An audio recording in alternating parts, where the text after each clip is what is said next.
আসসালামু আলাইকুম, স্বাগত জানাচ্ছি চ্যানেল আই সংবাদে। এখনকার সংবাদ আয়োজন নিয়ে আপনাদের সাথে আছি মেহরুন্নেসা তাহমিনা। বিস্তারিত সংবাদের শুরুতে জানিয়ে দিচ্ছি ফ্রেশ আটা ময়দা সুজি সংবাদ শিরোনামগুলো।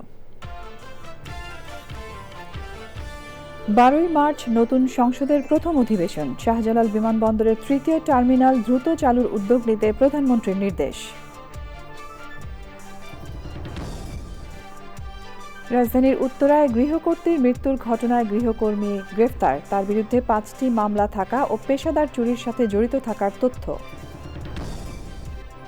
ট্রাইব্যুনালে সালমান আনিসুলের বিরুদ্ধে পা হারানো ইমরানের সাক্ষ্য। হাসিনা কাদের সহ আওয়ামী লীগ নেতাকর্মী ও দায়ী পুলিশের শাস্তি দাবি। এবং আফগানিস্তানে জঙ্গি আস্তানায় পাকিস্তানের বিমান হামলায় নারী শিশুসহ 19 জন নিহত। প্রতিশোধ নেয়ার হুমকি দিলেন তালেবান সরকারের মুখপাত্র।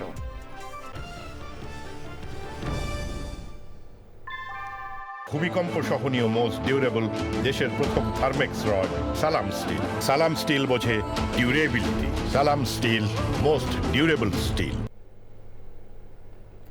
সংবাদ শিরোনামগুলো জানাচ্ছিলাম। এখনকার এই সংবাদ আয়োজন একই সঙ্গে চ্যানেল আই এর ইউটিউব চ্যানেল এবং চ্যানেল আই এর ওটিটি প্ল্যাটফর্ম আই স্ক্রিনে লাইভ স্ট্রিম হচ্ছে। এবার যাচ্ছে বিস্তারিত প্রসঙ্গে। রাষ্ট্রপতির অনুমতি ক্রমে আগামী 12ই মার্চ বসছে নতুন সংসদের প্রথম অধিবেশন। সচিবালয়ে প্রধানমন্ত্রী তারেক রহমানের সভাপতিত্বে অনুষ্ঠিত বৈঠকে এই সিদ্ধান্ত হয়। অন্য বৈঠকে হযরত শাহজালাল আন্তর্জাতিক বিমানবন্দরের তৃতীয় টার্মিনাল দ্রুত চালুর উদ্যোগ নেয়ার নির্দেশ দেন প্রধানমন্ত্রী। বিস্তারিত জানাচ্ছেন রফিকুল বাশার।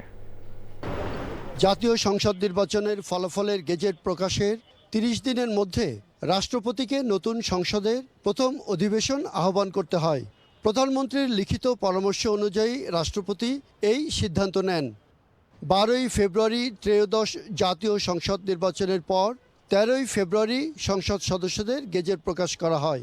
সেই হিসাবে 14ই মার্চের মধ্যে সংসদের প্রথম অধিবেশন বসার বাধ্যবাধকতা আছে। এর দুদিন আগেই 12ই মার্চ সংসদ অধিবেশন শুরুর প্রস্তুতি নিচ্ছে সরকার। অধিবেশনের শুরুতে বক্তব্য দেবেন রাষ্ট্রপতি মোহাম্মদ শাহাবুদ্দিন। এই অধিবেশনে নির্বাচিত হবেন নতুন স্পিকার ও ডেপুটি স্পিকার। প্রধানমন্ত্রীর সাথে বৈঠক শেষে সংসদ অধিবেশন শুরুর কথা জানান স্বরাষ্ট্রমন্ত্রী এবং বিএনপির স্থায়ী কমিটির সদস্য সালাহউদ্দিন আহমেদ। রাষ্ট্রপতি অধিবেশন আহ্বানের যে প্রজ্ঞাপন, সেটা যেদিন সেশন হবে তার 15 দিন আগে কমপক্ষে প্রজ্ঞাপন করতে হয়। তো এই সামারিটা জাতীয় সংসদ সচিবালয় থেকে মাননীয় প্রধানমন্ত্রীর দপ্তর হয়ে রাষ্ট্রপতির কাছে যাবে। তো মহামান্য রাষ্ট্রপতি সেটা অনুমোদন করে সংসদ অধিবেশন আহ্বান করবেন। সেই মতে প্রধানমন্ত্রীর পরামর্শ ক্রমেই সংসদ অধিবেশন আহ্বান করবেন রাষ্ট্রপতি। সেটা নির্ধারণ হয়েছে 12 তারিখে মার্চের সংসদ অধিবেশন আহ্বান করা হবে। এবং সেই অধিবেশনে কি কি কর্মসূচি থাকবে, কার্যসূচি, অর্ডার অফ দি ডে, সে বিষয়ে আলোচনা হয়েছে। যেমন সেই অধিবেশনে স্পিকার, ডেপুটি স্পিকার নির্বাচিত হবে এবং ইন্টারিম গভর্নমেন্টের আমলে যে সমস্ত অধ্যাদেশ প্রণয়ন করা হয়েছে সেগুলো উপস্থাপন করা হবে, সুপ্রস্তাব হবে প্রথা মাফিক, এবং রাষ্ট্রপতির ভাষণ হবে।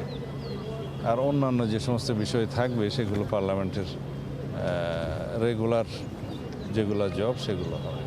প্রধানমন্ত্রী তারেক রহমানের সভাপতিত্বে হযরত শাহজালাল আন্তর্জাতিক বিমানবন্দরের তৃতীয় টার্মিনালের সার্বিক পরিস্থিতি নিয়ে সভা হয়। সভায় দ্রুত সময়ের মধ্যে টার্মিনালের কার্যক্রম চালুর নির্দেশ দেন প্রধানমন্ত্রী। প্রক্রিয়ার মধ্যে যদি আমরা ঠিকভাবে এগোতে পারি তাহলে আমরা এই বছরের মধ্যে খুব দ্রুত হয়তো চালু করে দিতে পারবো।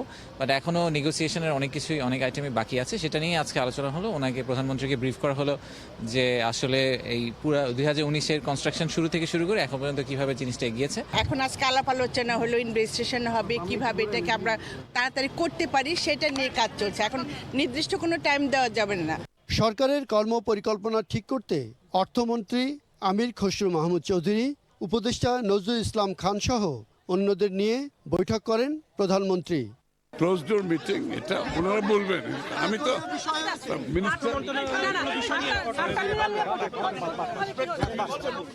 সচিবালয়ে প্রধানমন্ত্রী তারেক রহমানের সাথে সৌজন্য সাক্ষাৎ করেছেন ঢাকায় নিযুক্ত সৌদি আরবের রাষ্ট্রদূত ডক্টর আবদুল্লাহ জাফর এইচ বিন আবিয়া। এ সময় দুদেশের স্বার্থ সংশ্লিষ্ট বিভিন্ন বিষয়ে আলোচনা হয়। Rafiqul Bashar, channel I, Dhaka. রাজধানীর উত্তরায় আয়েশা আক্তার নামে এক গৃহকর্ত্রী নিহতের ঘটনায় গৃহকর্মী বিলকিসকে গ্রেফতার করেছে police bureau of investigation PBI. সংস্থাটি বলছে, গৃহকর্মী পেশার আড়ালে পেশাদার চুরির সাথে জড়িত ছিল বিলকিস। তার বিরুদ্ধে বিভিন্ন অপরাধে আরও 5টি মামলার কথা জানিয়েছে পিবিআই। শহীদুল্লাহ রাজু রিপোর্ট। গত 17 ফেব্রুয়ারি মঙ্গলবার রাত 8টার দিকে উত্তরার একটি ফ্ল্যাট থেকে আনোয়ার হোসেন নামে এক ব্যক্তি ও তার স্ত্রী আয়েশা আক্তারকে অচেতন অবস্থায় উদ্ধার করা হয়। পরে স্থানীয় একটি হাসপাতালে নেওয়া হলে চিকিৎসক আয়েশাকে মৃত ঘোষণা করেন। আনোয়ার হোসেন বর্তমানে হাসপাতালে চিকিৎসাধীন। ওই দম্পতির সঙ্গে তাদের ছোট ছেলে মনোয়ার হোসেন ও পুত্রবধূ থাকতেন।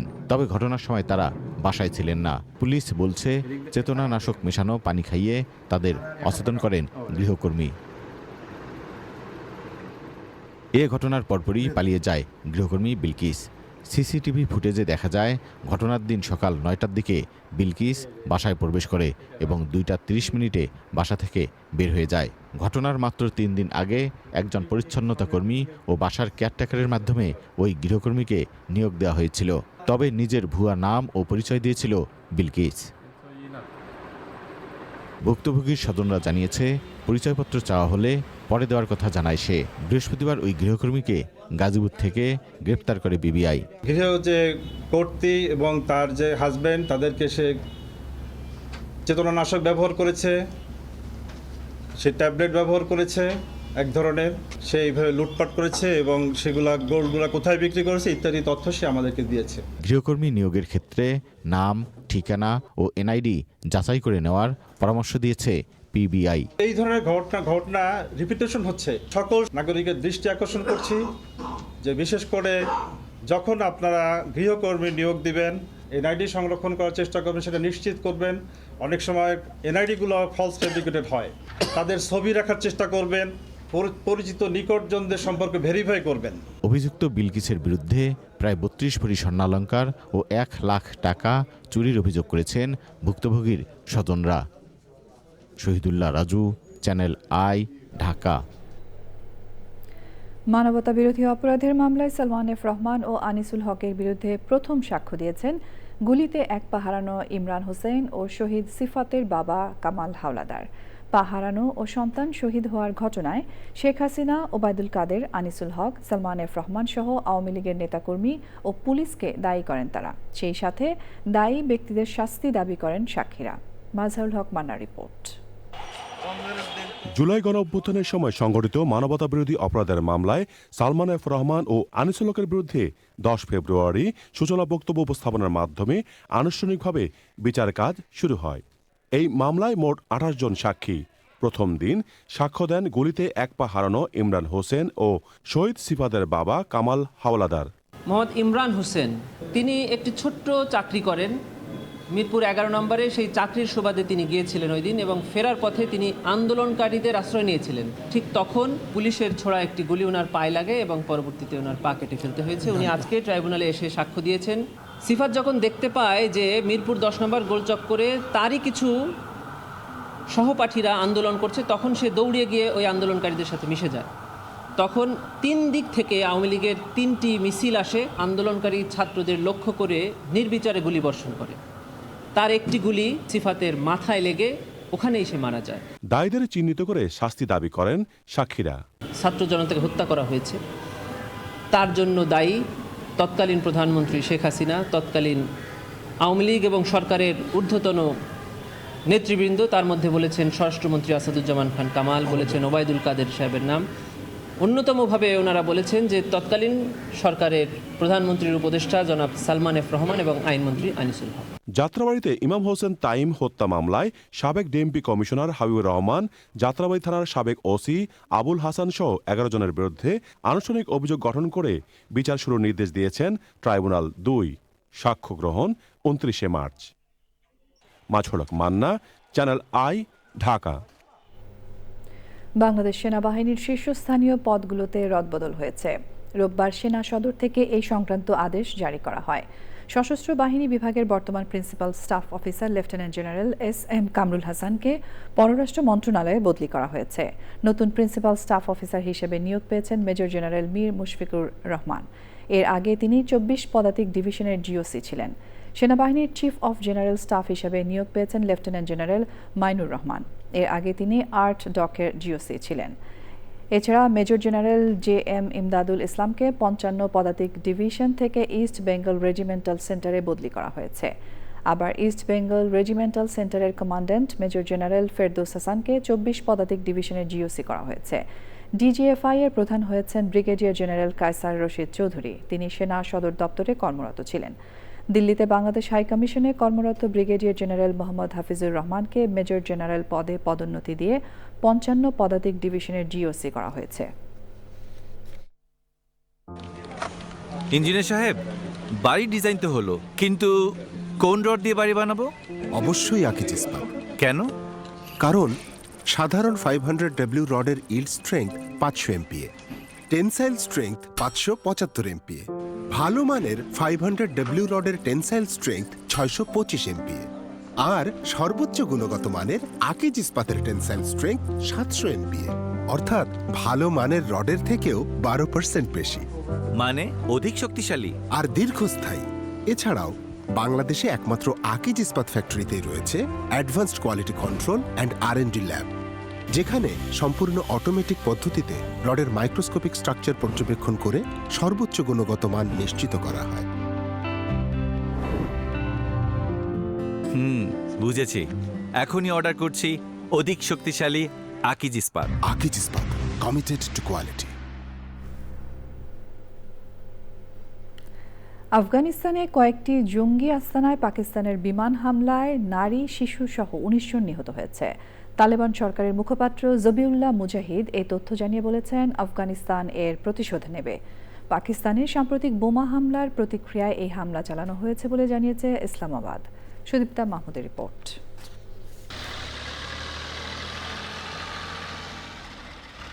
শনিবার গভীর রাতে পাকিস্তানের সীমান্তবর্তী আফগানিস্তানের কয়েকটি স্থানে বিমান হামলা চালায় ইসলামাবাদ।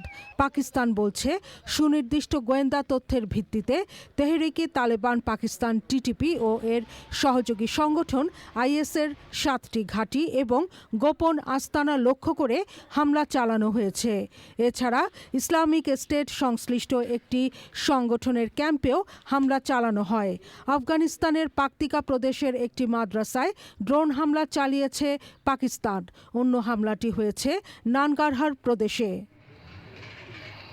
তবে আফগানিস্তান বলছে, জনবহুল এলাকায় হামলা চালিয়েছে পাকিস্তান। হামলায় নারী, শিশু সহ কয়েকজন নিহত হওয়ার দাবি করেছে তালেবান সরকার। পাকিস্তানের হামলার পরপরই জরুরি বৈঠক ডাকে আফগানিস্তান সরকার। পাকিস্তানকে হুঁশিয়ার করে তালেবান সরকারের মুখপাত্র জবিউল্লাহ মুজাহিদ বলেছেন, পাকিস্তান তাদের সীমা লঙ্ঘন করে আফগানিস্তানের নিরীহ নাগরিকদের ওপর হামলা চালিয়েছে। এই হামলার জবাব সময়মতো দেওয়া হবে। হামলার ঘটনায় দুদেশের সীমান্ত পরিস্থিতি ক্রমশ উত্তপ্ত হচ্ছে। পাকিস্তান সরকার বলেছে, তাদের কাছে সুস্পষ্ট তথ্য আছে রাজধানী ইসলামাবাদের মসজিদে হামলাসহ কয়েকটি হামলায় আফগানিস্তানের সরাসরি সম্পৃক্ততা রয়েছে। Sudipta Mahmud, channel I. সংবাদের এ পর্যায়ে আমরা নিচ্ছি একটা বিরতি, এবং বিরতির পর যা থাকছে স্বাগত জানাচ্ছি আরও একবার চ্যানেল আই সংবাদে। কর্ণফুলী নদীর উপর কালুরঘাট সেতু দ্রুত নির্মাণ কাজ শুরু করতে সমন্বয় কমিটি গঠন করার কথা জানিয়েছেন চট্টগ্রামে মহানগরের ৮ আসনের নবনির্বাচিত MP এরশাদুল্লাহ নিজ বাসভবনে আয়োজিত সংবাদ সম্মেলনে। তিনি বলেন, করেলডেঙ্গা পাহাড়ের সকল মদ তৈরির কারখানার বিরুদ্ধে কঠোর ব্যবস্থা নেওয়া, সন্ত্রাস, চাঁদাবাজের বিরুদ্ধে জিরো টলারেন্স ও চাঁদগাঁও কালুরঘাট এলাকায় জলাবদ্ধতা নিরসনে দ্রুত কাজ শুরু করা হবে। সংবাদ সম্মেলনে নির্বাচনের আগে ঘোষিত ইশতেহার পর্যায়ক্রমে বাস্তবায়নের কথাও বলেন MP এরশাদুল্লাহ। সে সময় BNP ও অঙ্গ সংগঠনের স্থানীয় নেতারা উপস্থিত ছিলেন। কালুরঘাট ব্রিজের যেহেতু এটা আশ্বাসের উপর আশ্বাস ছিল, ভিত্তিপ্রস্তর হয়ে গেছে। যেহেতু এক্সিম ব্যাংকের অর্থায়নের যে যোগানদাতা Exim bank, Korean Exim bank যোগান দেওয়ার জন্য টাকা রেডি। সুতরাং এখানে হচ্ছে নেই, এখন মূল পরিকল্পনা হচ্ছে কাজটা শুরু করা। ত্রয়োদশ জাতীয় সংসদ নির্বাচনে ভোট জালিয়াতির মাধ্যমে পরিকল্পিতভাবে জাতীয় পার্টিকে হারিয়ে দেওয়া হয়েছে বলে অভিযোগ করেছেন জাতীয় পার্টির মহাসচিব barrister Shamim Haider Patwari. Dhaka reporters unity মিলনায়তনে সংবাদ সম্মেলনে অভিযোগ জানিয়ে বলেন, জাতীয় পার্টি একটি আসনও পাক অন্তর্বর্তী সরকার তা চায়নি। আগের 12টি নির্বাচনের ফলাফলের সঙ্গে এবারের ফলাফল একেবারেই সামঞ্জস্যপূর্ণ নয় বলে জানান পাটোয়ারি। ভোটে জাতীয় পার্টিকে প্রয়োজনে নাস্তানাবুদ করা হবে এবং সে বিষয়ে প্রশাসনকে একটা মেসেজ দিয়ে প্রশাসনকে তৈরি করা হলো। এই প্রশাসনিক মেসেজের কারণেই আমরা মনে করি আজকের এই বিপর্যয়টা ঘটানো হয়েছে আর্টিফিশিয়ালি, কৃত্রিমভাবে। এবং শুধু তাই না, সরকারি পৃষ্ঠপোষকতায় আমাদের দলে ভাঙনও ঘটানো হয়েছিল। এবারে রয়েছে আন্তর্জাতিক সংবাদ।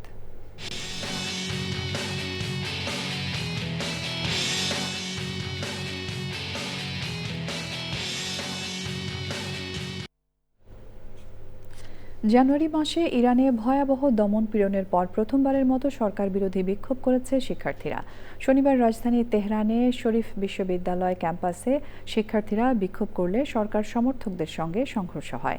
তেহরানের আরেকটি বিশ্ববিদ্যালয়ে অবস্থান ধর্মঘট পালন করেছে শিক্ষার্থীরা।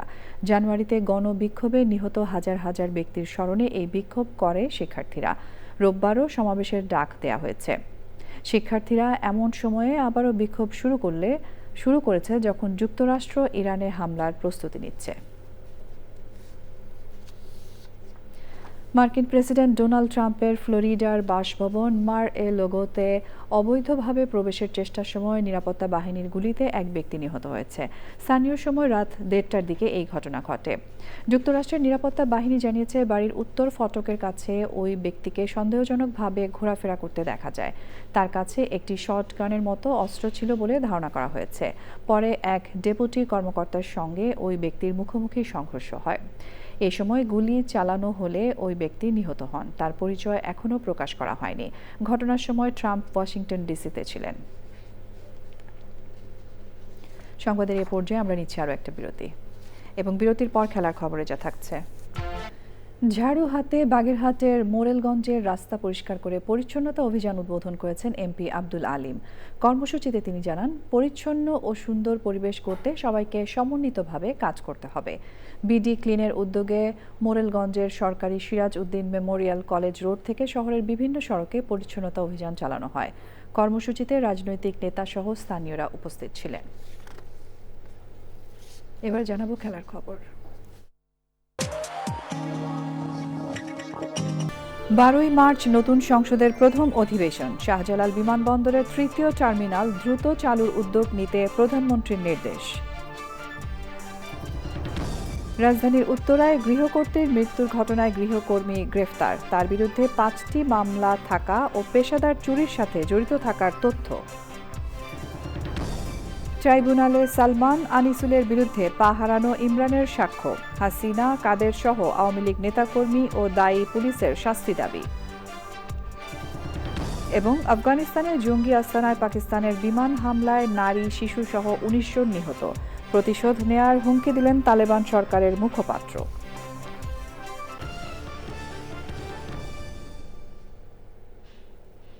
প্রিয় দর্শক, চ্যানেল আই সর্বশেষ সংবাদ জানতে ভিজিট করুন channelionline.com-এ। যুক্ত থাকুন আমাদের সোশ্যাল মিডিয়া প্ল্যাটফর্মগুলোর সাথে। এরই সঙ্গে শেষ করছি এখনকার সংবাদ আয়োজন। ধন্যবাদ এতক্ষণ আমাদের সঙ্গে থাকার জন্য।